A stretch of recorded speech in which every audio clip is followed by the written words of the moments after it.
Hey guys, this is Muskan Malwani, your educator, trainer, speaker, blogger, and owning educate where talent meets excellence. So today we are going to start a new topic, that is mensuration. So mensuration क्या है? पहले हम वो समझेंगे. Mensuration is a theory of measurement. It is the branch of mathematics that is used for the measurement of figures like 2D and 3D shapes or figures in the form of area, perimeter, surface area, volume, etc. सबसे पहले तो मैं एक basic level से start करना चाहूँगी कि mensuration exactly है क्या.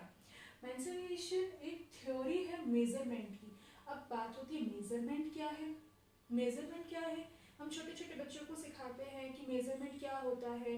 पहले के टाइम पर हमारे पास ऑब्जेक्ट्स नहीं थे कि किस तरह से हम चीज़ों को मेज़र करें. तो हम हैंड के थ्रू, फीट के थ्रू, क्यूबिट के थ्रू, आर्म के थ्रू हम लोग पता लगा लेते थे कि इस ऑब्जेक्ट का क्या मेजरमेंट है. जैसे हमारे हैंड स्पान से, फुट स्पान से, क्यूबिट से, इससे हम पता लगा लेते थे कि एग्जैक्टली मेजरमेंट क्या है, इस किसी भी ऑब्जेक्ट का मेजरमेंट क्या है.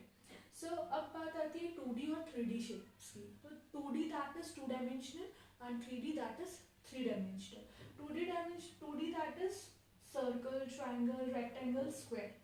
ये है हमारे 2D शेप्स जो होते फ्लैट, एकदम flat. And 3D that is, आप लोगों ने सुना होगा कि ये चीज़ 3D है, हम लोग अब मूवी देखने जाएंगे वो हम 3D में देखेंगे, या 5D हम व्हाटएवर हम उसमें देखेंगे. सो 3D का मतलब क्या, जो उसका पोस्चर है, जो फिगर है वो ऊपर से दिख रहा है हमको. अब जैसे सर्कल है, सर्कल फ्लैट है तो हमको वो ऊपर से ऐसे दिखेगा नहीं. बट अगर उसकी जगह हम स्फेयर, एक बॉल रख देते तो हम पता कर सकते हैं कि इसका एग्जैक्ट शेप कैसा है. अब बात ये आती है कि इनको हम मेजर कैसे करें. राइट, अब इनको मेजर कैसे करें. सो दैट इज मेंसुरेशन, कि उनका जो मेजरमेंट है हम लोग कैसे निकालते हैं.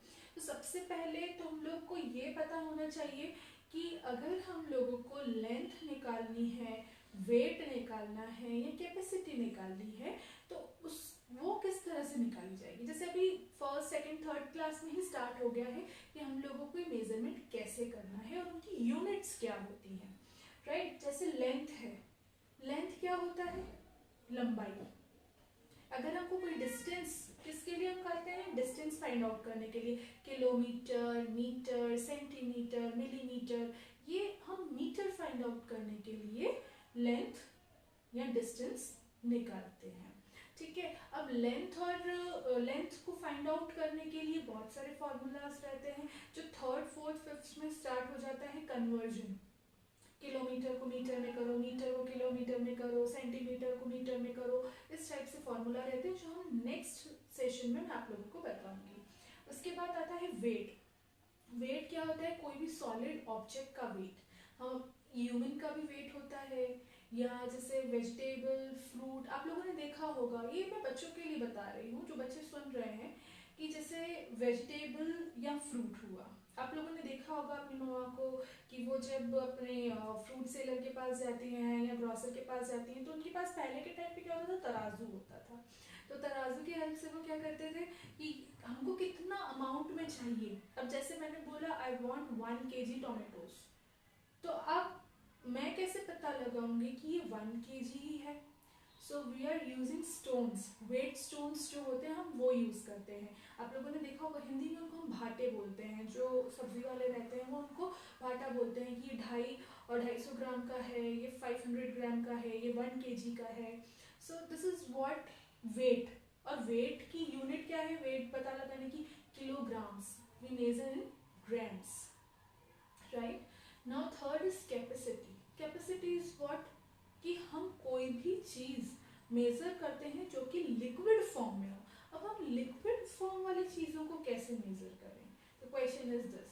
लाइक उसको हम लीटर, मिलीलीटर में हम उसको मेजर कर सकते हैं. लीटर, मिलीलीटर में हम उसको कैसे मेजर करेंगे. अब है जैसे वाटर है, ऑयल है, मिल्क है, तो उनका मेजरमेंट कैसे हो.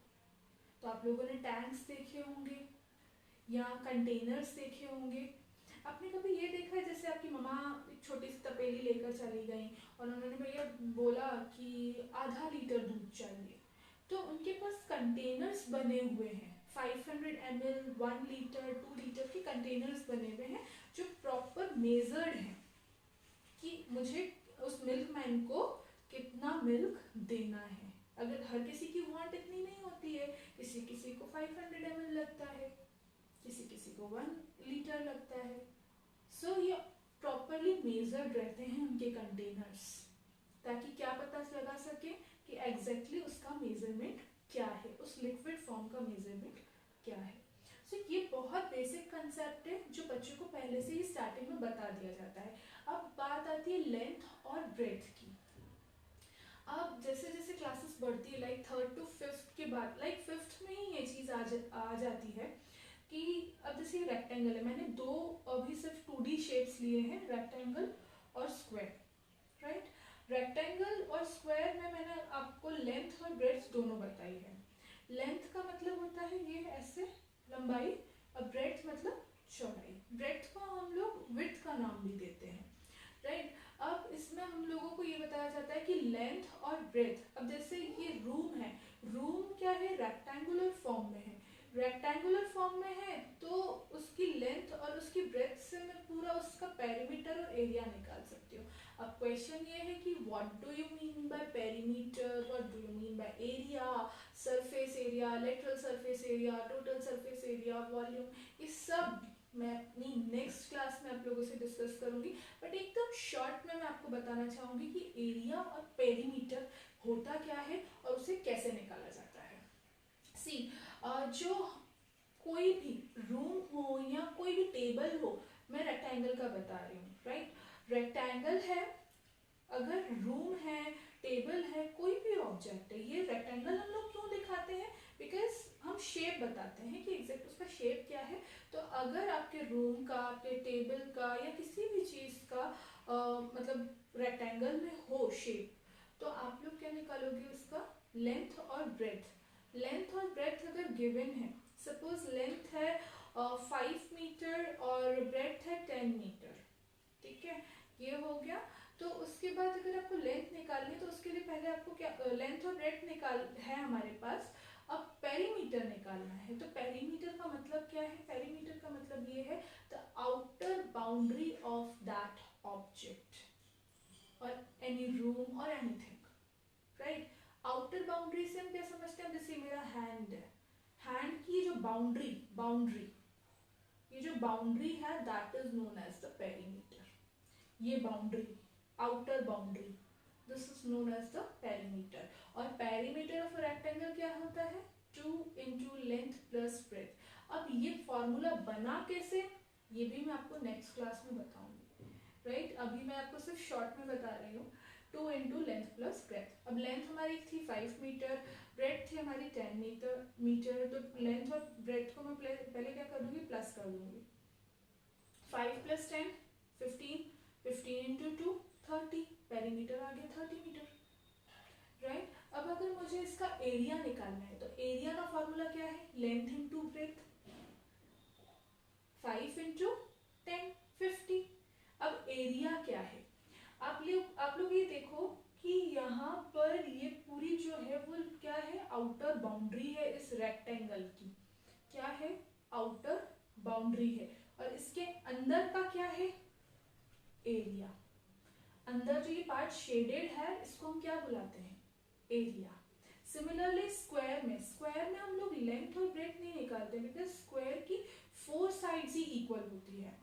यहाँ पे रेक्टेंगल में क्या रहता है, रेक्टेंगल में 2 साइड्स इक्वल रहती है, एक ये और एक ये, राइट। और स्क्वायर में 4 साइड्स ही इक्वल है, that means all lengths are equal, right. तो पेरीमीटर ऑफ अ स्क्वायर अगर हम निकालते हैं तो it's side into side, sorry it's 4 into side, because sides कितनी है, 4 है, तो हर साइड सेम होगी। लाइक 5 मीटर है तो सारी साइड 5 मीटर होंगी, तो 4 5 are 20। अंदर का जो सॉरी बाहर जो ये बाउंड्री है, आउटर बाउंड्री है, वो क्या आ जाएगी, 20 मीटर। और अगर हम लोग इसका एरिया निकालते हैं, एरिया मतलब अंदर का पार्ट, अंदर का जो पार्ट शेडेड है, अगर हम वो निकालते हैं तो that is side into side, S का स्क्वायर। तो साइड कितनी है, 5 है, 5 into 5 25, so 25 meters square, this will be the answer of area of a square. So I hope आप लोगों को समझ में आया होगा। इसको थोड़ा सा और एलेबरेट मैं नेक्स्ट सेशन में करूँगी। वॉल्यूम क्या होता है, total surface area, lateral surface area, 3D shapes के हम लोग की सरफेस एरिया या जो भी सारी चीज़ें रहती है वो हम कैसे निकालते हैं वो मैं आपको नेक्स्ट अपने वीडियो में बताऊंगी। और साथ में ही पेरीमीटर का जो पेरीमीटर ऑफ रेक्टेंगल है वो फॉर्मूला बना कैसे वो भी मैं आप लोगों को बताऊंगी। आई होप आपको सब समझ में आया होगा। और इफ आप लोगों को लगता है कि आपको कोई टॉपिक में प्रॉब्लम है, so you can mail me or you can send DM on my Instagram and my Facebook account. You all are having my WhatsApp number. आप मेरे WhatsApp पर भी मुझे मैसेज कर सकते हैं कि हमें ये टॉपिक में प्रॉब्लम आ रही है, so I will make video on that topic. At last, before saying bye, it's my request to all of you that please go and subscribe my YouTube channel and keep sharing it, keep watching it. So it's time to say bye bye. Take care. Have a nice day.